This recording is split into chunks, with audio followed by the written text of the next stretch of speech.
오늘은 우리가 교회 탐방 두 번째 시간입니다. 이 말씀을 쭉 읽어보면서 제가 제목을 어떻게 생각할까 생각했더니 잘했다 칭찬을 넘어선 위로가 아닐까 싶어서 제목을 이렇게 붙였습니다. 그러면서 잠언의 말씀이 생각이 나더라고요. 잠언 15장 23절의 말씀에 보면 사람이 그 입의 대답으로 말미암아 기쁨을 얻나니 때에 맞는 말이 얼마나 아름다운고.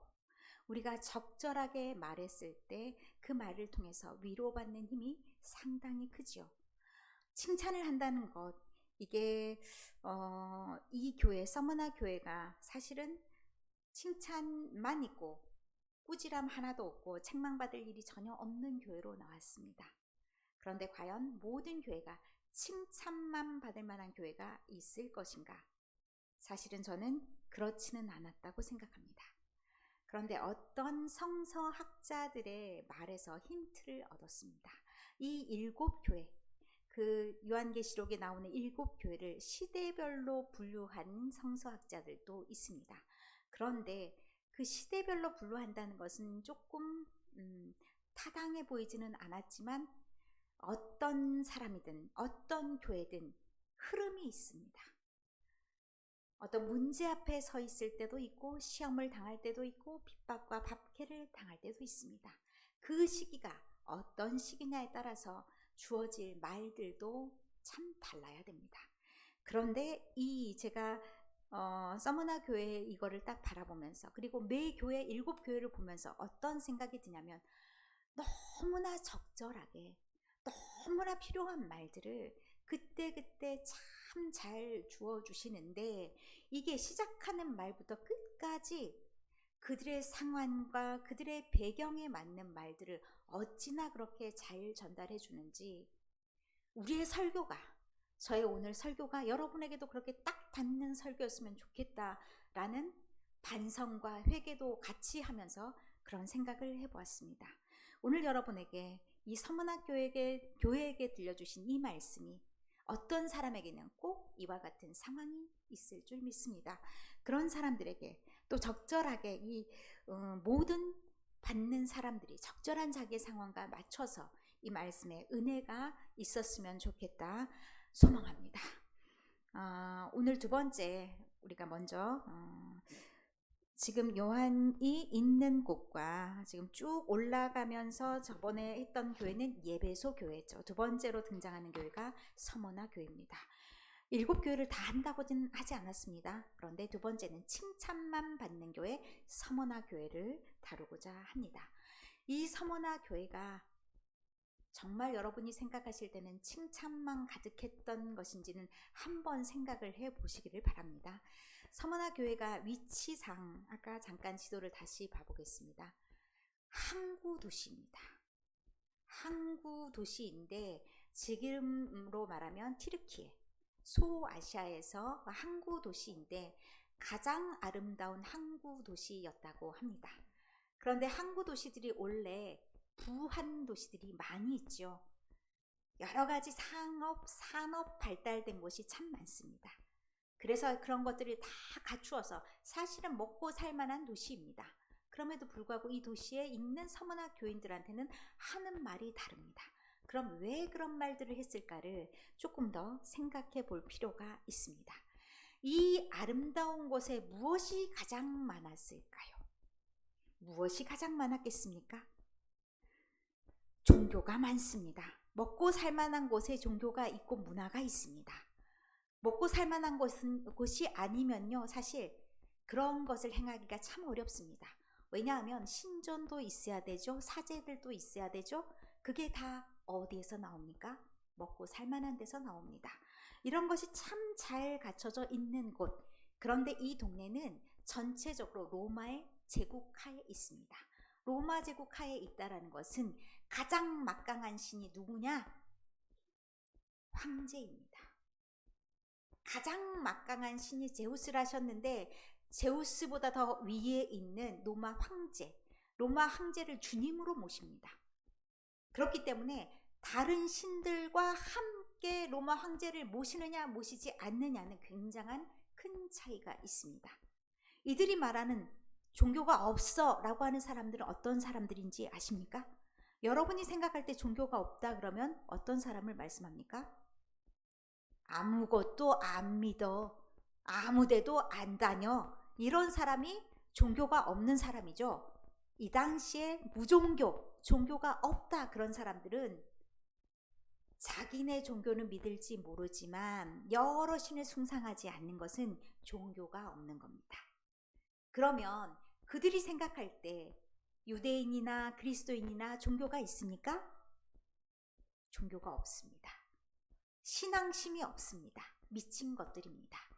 자기가 뭐 잘났다고 신들을 많이 섬겨야죠. 위험, 보험입니다. 보험. 배를 타고 나가면 다양한 배신을 섬겨야 됩니다. 하는 일에 따라서 다양한 신들이 있고 도시를 주관하는 신들이 있습니다. 그러니 대빵으로 보이는 신이 어떤 신이겠습니까? 그 나라를 다스리는 로마 제국의 황제, 그 신이 최고의 신입니다. 그래서 신전에 누구랑 같이 모시느냐? 로마 황제도 같이. 그래서 주화에도 황제의 얼굴이 새겨져 있는 겁니다. 황제는 주님이시다. 이런 문구가 새겨져 있는 겁니다. 그래서 이 칭호들을 생각하면서 우리가 이 처음부터 끝까지를 잘 돌아보면 이 동네에 먹을 것이 많아서 종교를 숭상했었고 그 종교 중에서 로마 황제가 들어갔겠구나. 그러면 이곳에 우리가 보기엔 참 다양한 우상들이 많았겠구나. 쉽지 않았겠구나. 이런 생각을 할 수 있습니다. 그리고 또 하나, 이 동네에서 먹고 살기 위해서는 다양한 조직들에 가입을 해야 됩니다. 예전에 우리가 농사를 지을 때 우리가 힘으로 다 했지 않습니까? 그러면 내 집 일이 끝나면 남의 집 일 이렇게 돌아가는 순서가 있죠. 다른 사람들이 우리 농사를 도와주지 않으면 농사 다 할 수 있습니까? 없습니다.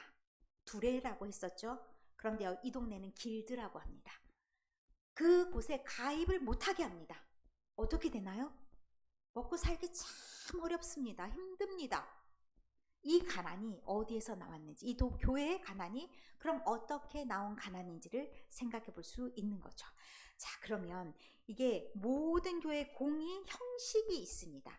딱딱딱 2장 1절부터 지난번에 예배에서 봤을 때도 형식이 있었죠. 어떤 형식? 누구누구 교회에게, 누구누구 교회 사자에게 편지한다. 하나님이 대신해서 내가 너희에게 편지를 쓰게 했다. 그러니 이것은 내 말이 아니라 하나님의 말이다 라고 말하면서 그 다음에 그리스도를 어떻게 칭하냐, 그리스도를 칭송한 말이 있습니다. 잠깐만요. 이거는 나중에 보도록 하고요. 그리스도를 칭송하는 말이 있습니다. 이 칭송하는 말과 이 동네 역사가 같이 가고 괜히 그리스도의 명칭을 이렇게 붙이지 않습니다. 처음이요 마지막이다. 역사를 여신 이도 하나님이시고 역사를 장식하실 이도 하나님이시고 그리스도시다. 이 말은 어떤 의미가 있습니까? 이 땅을 살아갈 때 어떤 어려움이 있더라도 그것의 주관자가 황제다라고 생각할 필요도 없고 더욱 힘 있는 사람들이라 생각할 필요도 없다. 이 역사는 누구의 것이냐? 예수 그리스도의 것이다. 이 끝도 누가 마무리하는 거냐? 예수 그리스도에서 마무리가 되는 거지. 저 황제가 힘이 세다고 너네 다 죽일 것 같지? 그렇게 되지 않는다는 겁니다. 그래서 다음의 말이 하나가 더 있습니다. 그리스도의 칭호 중에 하나가 더 있는데 죽었다가 다시 살아나셨다라고 말합니다. 설사 이 땅에서 어려움을 당할 수 있습니다. 여러 핍박이 있을 수 있습니다. 핍박 가운데 가장 큰 것, 생명까지도 앗아갈 수 있을 수 있습니다. 그런데 그보다 더 중요한 것들을 잊으면 안 된다 얘기하십니다. 바로 예수 그리스도가 누구신가? 예수 그리스도는 죽었다가도 다시 살아나셨고 하나님의 우편에 앉아 계신 분. 그러면 이 땅에서 삶이 끝날 것 같다 할지라도 두려워하지 않아야 될 이유가 뭐냐? 예수님께서는 죽음을 이기신 분이고 나는 그 죽음을 이긴 예수님을 믿고 있는 사람이기 때문에 두려워할 이유가 없다라는 말씀입니다. 그런데 대단한 정말 천재다라는 생각이 드는, 이 죽음에서 부활한다라는 뜻은 이중적인 의미가 있다고 합니다. 이 서머나 교회가 위치한 이 도시가 사실은 기원전 11세기에 세워진 그런 도시였다고 합니다. 그러다가 기원전 6세기에 완전히 망했어요. 그러다 알렉산더 대왕의 후계들이 이 도시를 다시 세웁니다. 그래서 다시 살아나고 지금 이때는 어떻게 되냐? 굉장히 살만한 도시가 됩니다. 그래서 문화유적지가 굉장히 많다고 합니다.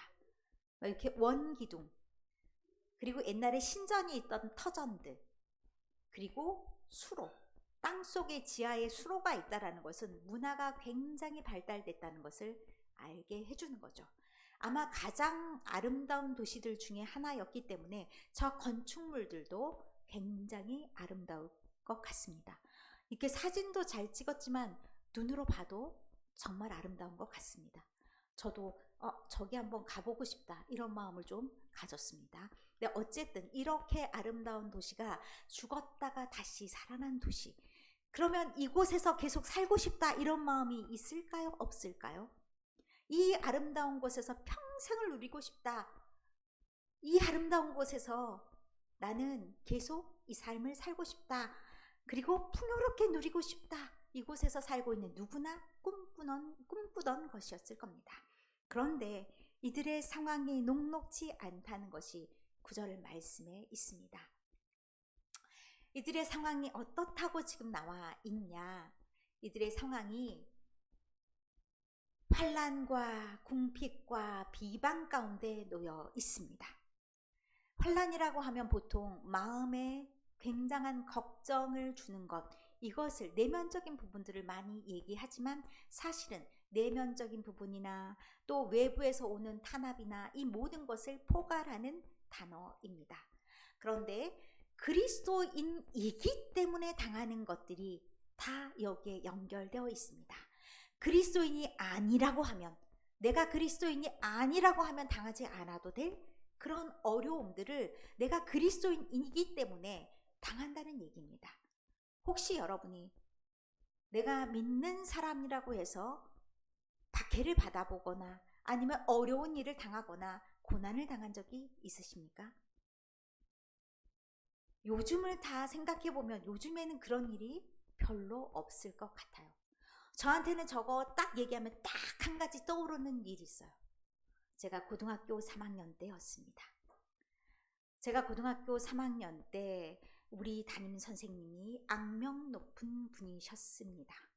우리 담임 선생님께서는 모든 날, 모든 시간 공부를 하기를 원하셨습니다. 제가 공부를 좀 하기 때문에 공부해서 서울에 있는 좋은 대학을 가기를 원하셨습니다. 그리고 기묘하게도 주말에, 주일날이었겠죠. 월요일날 학교 등교 시간을 바꿔버렸습니다. 그래서 어떻게 됐을까요? 교무실에 끌려갔습니다. 대나무 아시죠? 대나무로 등짝을 때리면 어떻게 됩니까? 대나무가 쫙쫙 갈라지면서 등이 완전히 핏발이 팍팍팍 섭니다. 완전 피 안 나기 일보 직전까지 맞았습니다. 아마도 제가 그리스도인이어서 핍박받은 유일한 사건, 그러면 저는 그 일이 떠오릅니다. 요즘엔 그렇게 하면 끌려가요. 아마 사진 찍어서 올려서 난리가 났을 겁니다. 그런데 그때는 또 그렇지는 않았었고, 어쨌든 그렇게 어떤 핍박을 받을 수 있는 상황이 요즘엔 그렇게 다양하게 많지는 않다는 얘기를 이렇게 하는 겁니다. 우리 권사님들은 어렸을 때 이런 일들이 있었을 수 있어요. 부모님에게 맞았거나 교회를 가지 않고 일을 했으면 좋겠는데 일 안 하고 교회 갔다고 또 다른 걸 해야 된다고 그렇게 해서 혼이 났는 그런 일은 있을 수 있으나 뭐 나라 전체가 탄압하고 이런 공공연하게 이런 일들은 많지가 않습니다. 오히려 제가 부끄럽게 고백한다면 기독교인으로 인해서 다른 사람들이 못 살겠다는 일이 요즘엔 더 많습니다. 그래서 삼가고 조심하고 제가 아주 좋은 사람이 되기 위해서 많이 노력합니다. 그런데 어쨌든 이런 환난들이 참 많았는데 이 환난 중에 모두 다 힘을 합쳐서 이들을 탄압합니다. 제가 아까 말했죠. 먹고 살기 위해서는 다 어떤 조직에 들어가야 된다고. 조직에서 받아주질 않습니다. 그리고 더 기가 막힌 거, 내가 장사를 하러 다른 도시에 갈 수 있지 않습니까? 그러면 서로 옆집에서 봐주는 것이 상책이죠. 저 집 문 안 잠궈도 다 봐주잖아요. 우리 동네 다 그렇지 않습니까? 문 안 잠궈도 다 살 수 있어요. 처음에 제가 이 동네 왔을 때 대문이 없어, 어떻게 살지? 그랬는데 그렇게도 살더라고요. 그런데 이 동네 다 그런 동네야. 서머나도 그런 동네야. 그런데 안 되는 집들이 있어요. 누구 집이 안 돼요? 기독교인들. 그 집은 문을 때려 잠그고 가도, 도둑이 들어도 아무도 신경을 안 써요. 너넨 그래도 돼. 완전 낙인을 찍은 거예요. 그래서 그런 어려움을 겪는 거예요. 돈도 빼앗겨도 아무도 신경 안 써. 그리고 어디에도 다 가입이 안 돼. 다 거절당해. 그럼 먹고 사는 게 원래 가난했던 게 아니에요. 가난해진 거예요. 원래부터 가난한 것도 사실 서럽습니다. 그런데 원래 가난하지 않은데 다 뺏겼어. 아무도 보호해주지 않아. 지켜주지 않아. 어떤 일정한 사람들만 폭동을 당한다고 생각해 보세요. 얼마나 기가 막힙니까? 이런 상황을 다 누리고 있는 거예요. 누리는 게 아니라 당하는 거예요. 그런 상황 속에 더한 일도 있습니다. 비방이라고 표현되어 있는데요.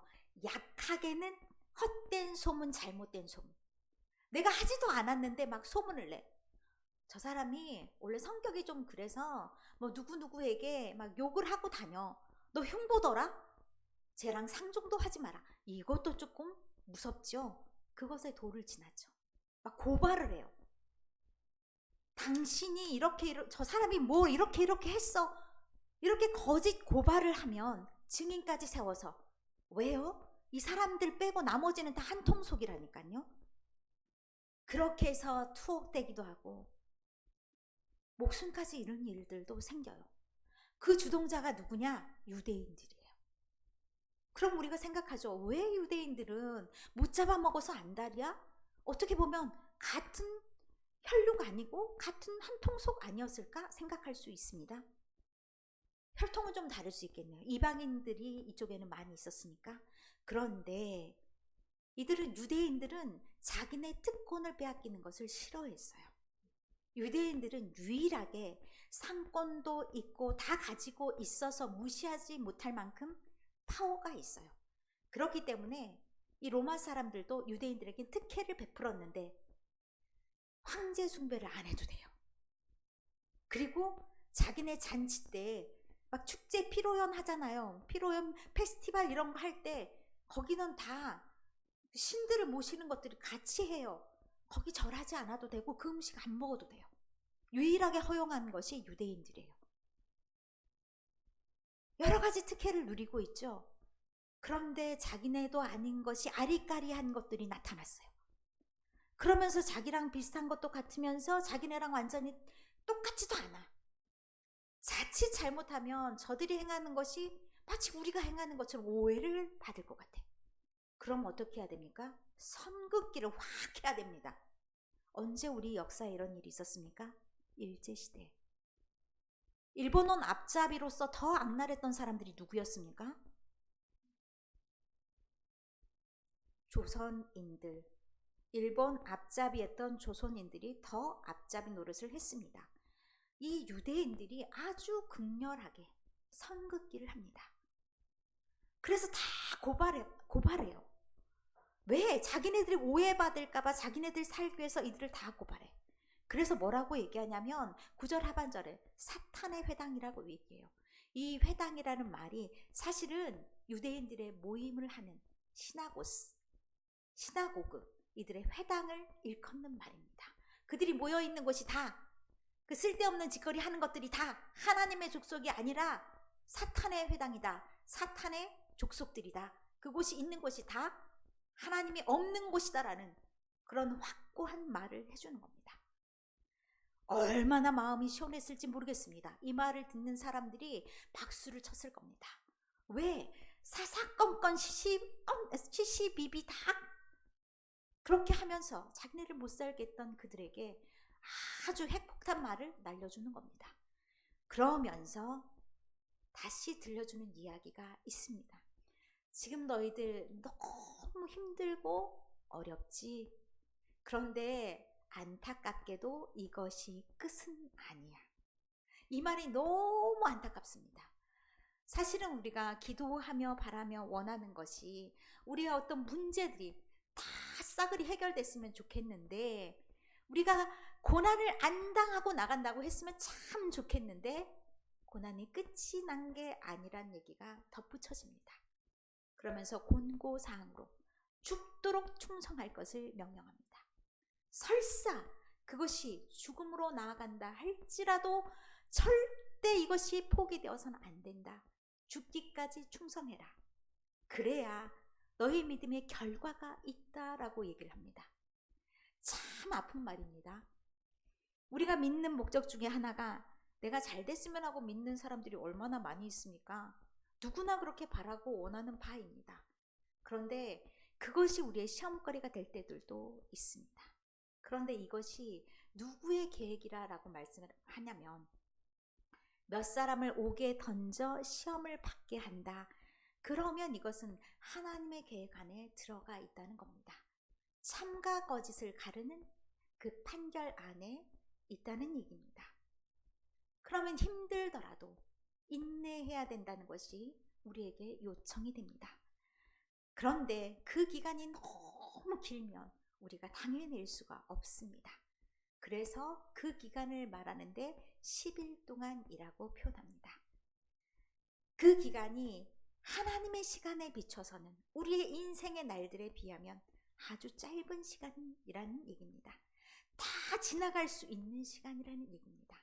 그렇기 때문에 우리에게 뭐 하라고 얘기하냐면 용기를 내라고 말씀하십니다. 그때가 지나간다. 그러니 이 시간이 지나가고 난 다음에 너희가 받을 것을 생각해라. 두 가지 약속을 들려주십니다. 생명의 관을 주겠다 말씀하십니다. 생명의 관이라는 것이 우리가 말하는 번쩍번쩍한 금면류관하고는 다릅니다. 올림픽 경기에 나가서 최종 우승을 한 선수가 받는 월계수 2% 된 관, 그것을 생각하시면 됩니다. 운동선수가 최선을 다해서 경기를 하고 승리를 했을 때 받는 것처럼 너희가 받을 관도 그와 같은데, 이것은 생명의 관이다. 그것은 시들지만 이것은 시들지 않는다. 영원한 생명을 누리면서 나아갈 수 있도록 생명나무로 만든 관처럼 그렇게 튼튼할 것이다. 그러면 우리는 어디에 있어야 됩니까? 생명을 누리는 하나님 나라에 있어야 저걸 누릴 수가 있습니다. 두 번째는 둘째 사망의 해를 받지 않는다라고 말씀합니다. 성경 어디에도 둘째 사망이라는 말씀은 없습니다. 그런데 성경에 여러 번역본이 있죠. 다른 번역본, 네, 저 둘째 사망이라는 말이 나옵니다. 순교에 직면한 사람들에게 주시는 말씀이죠. 너희가 지금 죽는 것 같지만 그 죽음이 끝이 아니다. 영원한 생명을 누릴 수 있다. 거기에서는 너희가 사망을 당치 않고 불못에 들어가지 않고 영원한 생명을 누리게 해주겠다. 이와 같이 아름다운 곳, 이보다 더 아름다운 곳에서 너희의 삶을 살게 해주시겠다 말씀하십니다. 여러분이 보기에도 아름다운 곳 아닙니까? 아까 말했던 그 고대의 곳을 현대의 사진으로 옮긴 겁니다. 이곳이 이렇게 아름다운 곳, 그래서 화관이란 이름으로도 불렸다고 얘기합니다. 하나님께서 우리에게 이 땅의 짧은 생을 아름다운 곳에 살 것인지, 아니면 영원한 삶을 저 아름다운 곳에서 살 것인지 선택하라 말씀하십니다. 우리는 이곳에서도 오래 살고 싶고 편안하게 살고 싶고 저곳에서도 다 누리고 싶지만, 그것이 우리의 선택대로 안 된다면 우리의 믿음을 끝까지 경주할 필요가 있습니다. 하나님께서 우리를 때때로 잘 믿는 사람인지 아닌지 시험하실 때도 있습니다. 그 시험이 우리에게 너무나 아픈 순간이고 위험해 보기까지 한 순간이라 할지라도 그 시간을 넘긴다면 다 지나가리라. 이 또한 지나가리라. 그렇게 말할 그 시간이 올 줄로 믿습니다. 오늘도 여러분이 당면하신 여러분의 삶의 문제, 뛰어넘고 싶은 그런 고난의 삶, 건강의 문제든 또한 여러 가지 말 못할 이 삶의 문제든 거주의 문제